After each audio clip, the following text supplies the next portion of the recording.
ప్రియమైనటువంటి వారులారా, ప్రభు అయినటువంటి యేసుక్రీస్తు నామం పేరట మీ అందరికీ నా హృదయపూర్వకమైన శుభములు తెలియజేయుచున్నాను. కొరింథీయులకు రాసిన మొదటి పత్రిక 16వ అధ్యాయం 14వ వచనం మనం చూసినట్లయితే, మీరు చేయు కార్యములన్నీ ప్రేమతో చేయుడి అని దేవుని వాక్యం సెలవిస్తుందండి.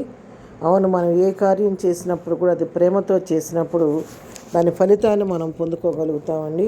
ప్రేమ కలిగి ఉండమని ప్రభువే చెప్తున్నాడు. యోహాను సువార్త 13వ అధ్యాయం 34-35 వచనాలు మనం చూస్తే అక్కడ ప్రభువు చెప్తున్నారు, మీరు ఒకరినొకరు ప్రేమింపవలెనని మీ క్రొత్త ఆజ్ఞ ఇచ్చుచున్నాను.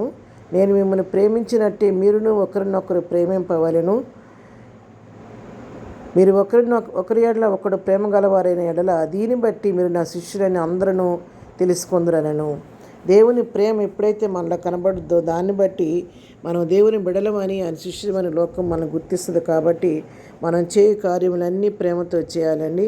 సారెపతి విధవరాలు దైవజనుడైన ఏలియా మాటకు విధేయత చూపించి ఆమె ప్రేమతో మొదటి అప్పం తీసుకొని వెళ్ళినప్పుడు ఆమె కరువు కాలం అంతా తను పోషించబడింది.